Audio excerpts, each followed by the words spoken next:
जैसी शक्ति। आज अपन बात करेंगे संघ और कौटुंबिक प्रणाली। कौटुंबिक प्रणाली मतलब परिवार, यानी संघ एक संस्था है, लेकिन ऐसी संस्था नहीं है जो कि पश्चिम की संस्थाओं के आधार पर बनाई गई है। साधारणतया पश्चिम में इस तरह का बहुत ज़्यादा प्रचलित है कि किसी एक संस्था का सदस्य ही नहीं बल्कि उसका कोई प्रमुख पदाधिकारी अगर कोई गलत काम करता है व्यक्तिगत रूप से, तो संस्था में उसे बुरा नहीं माना जाता, ये तो उसका व्यक्तिगत जीवन है। लेकिन परिवार में ये बात नहीं चलती। परिवार में तो ये जो सदस्य जितने भी हैं वो सब बराबर के उस परिवार की बात के लिए जिम्मेवार हैं। अगर उसमें से कोई एक व्यक्ति ये कहे कि मुझे तो ये चाहिए, चाहे परिवार को उससे नुकसान होता हो तो वो व्यक्तिगत स्वार्थ हो गया, और व्यक्तिगत स्वार्थ जहां है वहां परिवार का भाव नहीं रहता। संघ में पारिवारिक भाव विकसित किया जाता है कि हम सब एक हैं, हम सब एक ही परिवार के सदस्य हैं। आज जब हम परिवार की बात करते हैं तो जो नई जनरेशन है उनको थोड़ा शायद समझ में नहीं आई ये बात, क्योंकि हमारे परिवार होते थे बहुत बड़े बड़े। एक पिता है, उस पिता के 4-5 लड़के हैं, उनके पूरा परिवार है, उनकी संतानें हैं। साधारण परिवार में 20-25 सदस्य होते ही थे, और जो बड़े परिवार होते थे वहां तो और लंबी चौड़ी संख्या होती थी। ऐसे सब लोग मिलके एक परिवार के भाव से रहें, वो परिवार आज के नई जनरेशन के लोगों ने नहीं देखे। आज तो परिवार की परिभाषा ही होगी हम दो और हमारे दो, यानी सबने साथ रहना ही छोड़ दिया। परिवार में 4 भाई हैं तो ज्यादातर स्थिति में तो चारों ही ये प्रयास करते हैं कि मैं इस परिवार में जो कुछ है उसमें से ज्यादा ले लूं और अलग रहूं, मैं किसी बंधन में नहीं रहूं। और इस तरह से जो करते हैं वहां परिवार चलता ही नहीं है, वो परिवार का भाव ही नहीं है, उनको हम परिवार कह ही नहीं सकते, वो तो व्यक्तिगत स्वार्थों में उलझ गए।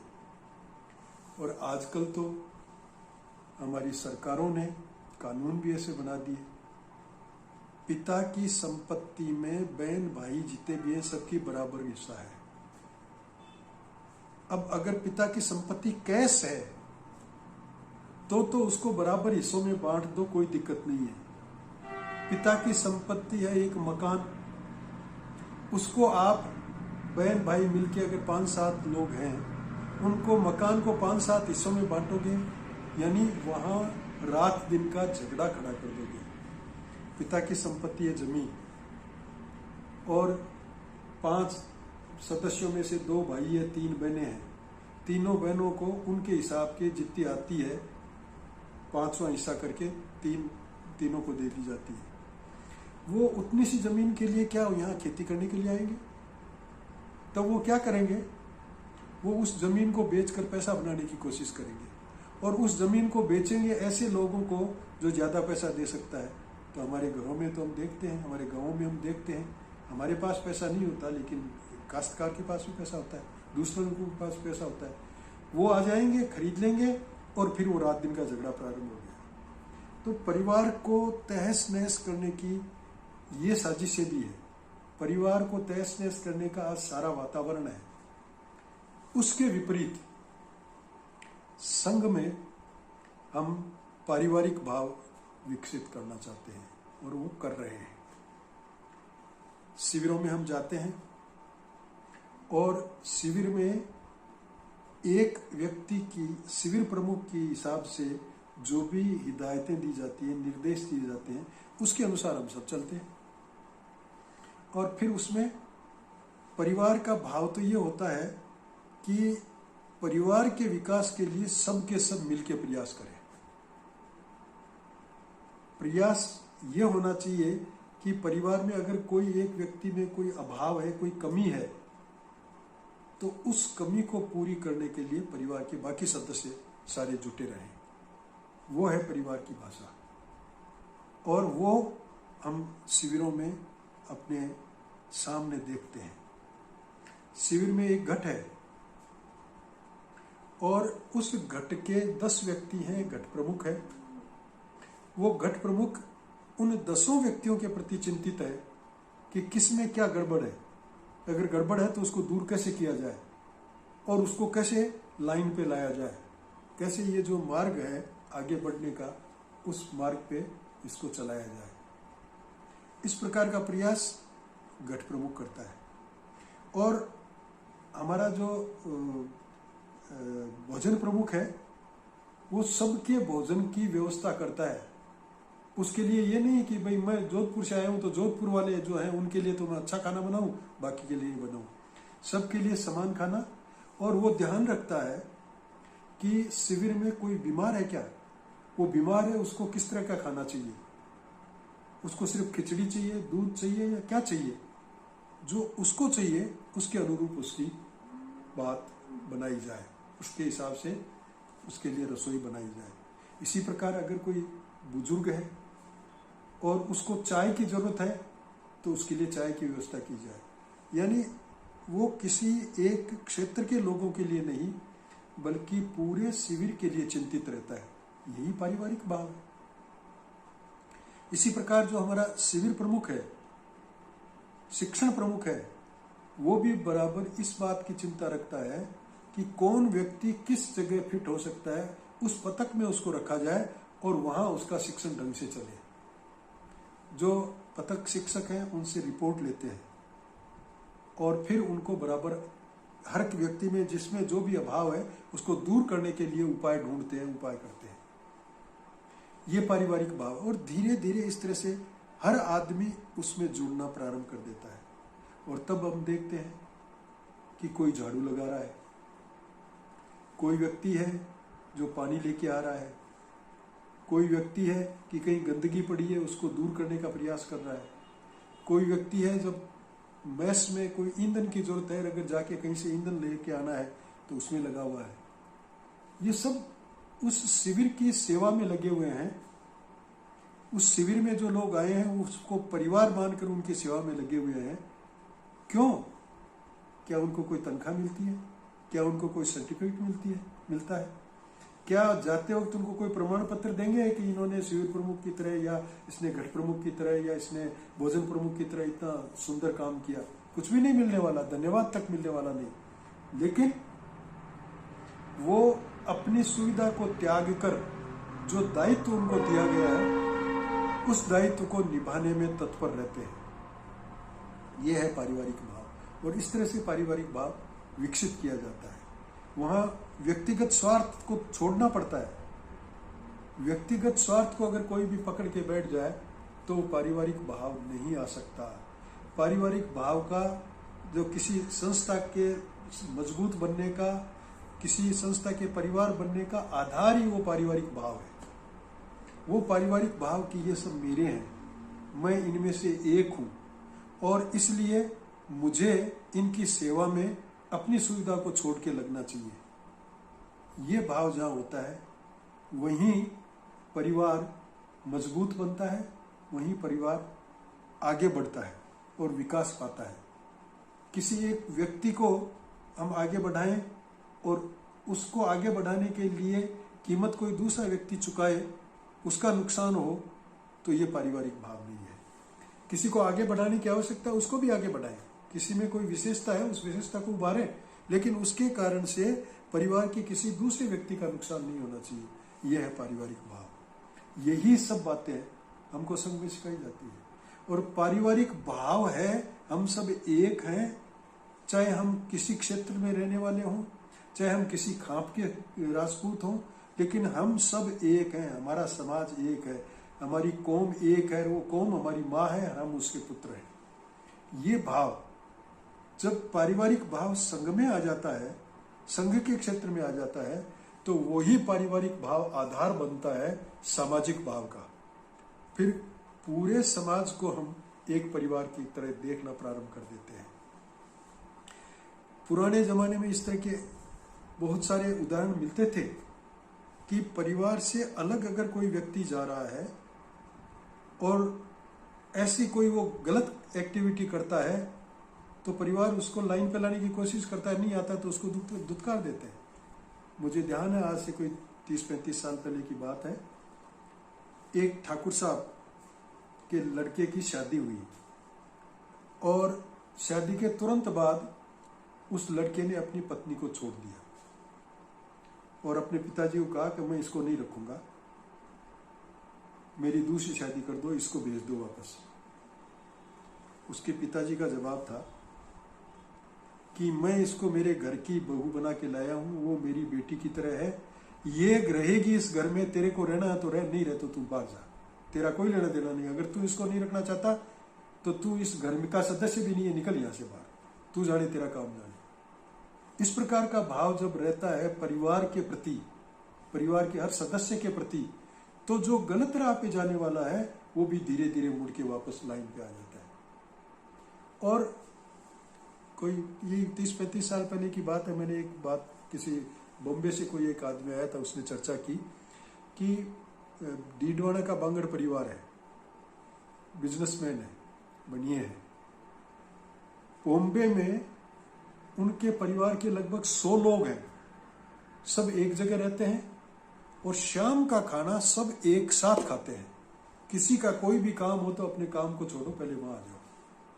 ऐसी अगर एक्टिविटी बनती रहे तो स्वतः ही जब सब एक साथ मिले हैं, उस समय किसी को दिक्कत आई है, बिजनेस में दिक्कत आई है, व्यक्तिगत रूप से कोई दिक्कत आई है, चर्चा होती है, उसको दूर करने का प्रयास होता है, वो तो होता है परिवार।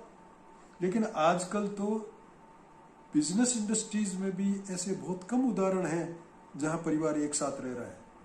थोड़ा बहुत पनपता है, फूलता है और कोई न कोई उसमें से दूर होके अलग रहने के हिसाब से कुछ न कुछ एक्टिविटी करना शुरू कर देता है और फिर धीरे धीरे वो परिवार बिखर जाता है। बड़े बड़े परिवार आज जो भी हैं उन सब की हालत यही है, उनके टुकड़े हो गए।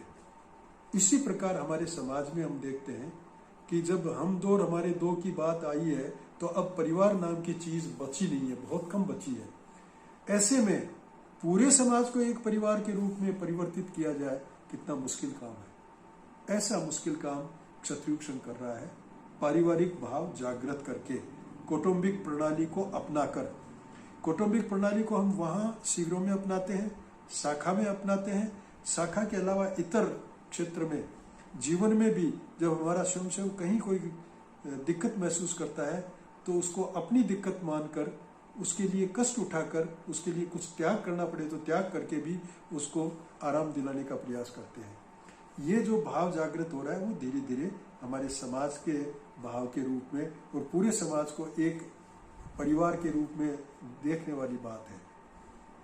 अब संस्था तो कोई भी चला सकता है, लेकिन संस्था चलाने के लिए जो ये मुख्य भाव होना चाहिए, अगर वो नहीं है तो संस्था नहीं चलेगी। क्षत्रियुक्षण में क्या एक्टिविटी करते हैं हम? खेल खेलते हैं, चर्चा करते हैं, बौद्धिक सुनते हैं और इनकी सबकी नकल करके कोई अलग से जाए और वही खेल ले ले, उसी तरह से चर्चा कर ले, उसी तरह सब कर ले।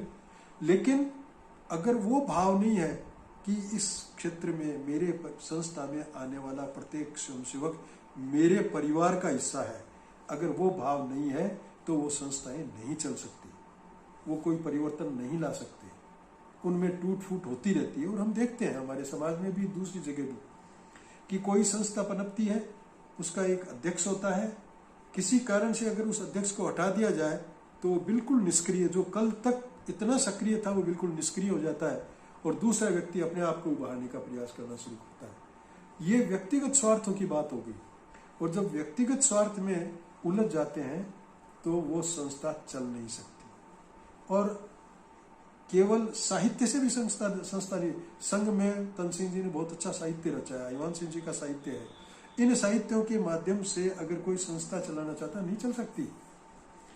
75 में कुछ गड़बड़ हुई तो लोगों ने कहा ये हमारा साहित्य सब हमको दे दो और अब हम करेंगे, आप कुछ मत करो। उन्होंने कुछ नहीं किया, हो नहीं सकता, क्योंकि साहित्य से थोड़ा ही काम होता है।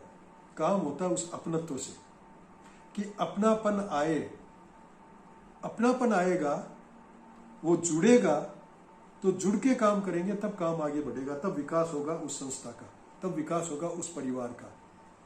ये कमी रहने से व्यक्ति खुद आगे बढ़ सकता है, लेकिन वो संस्था पिछड़ जाती है।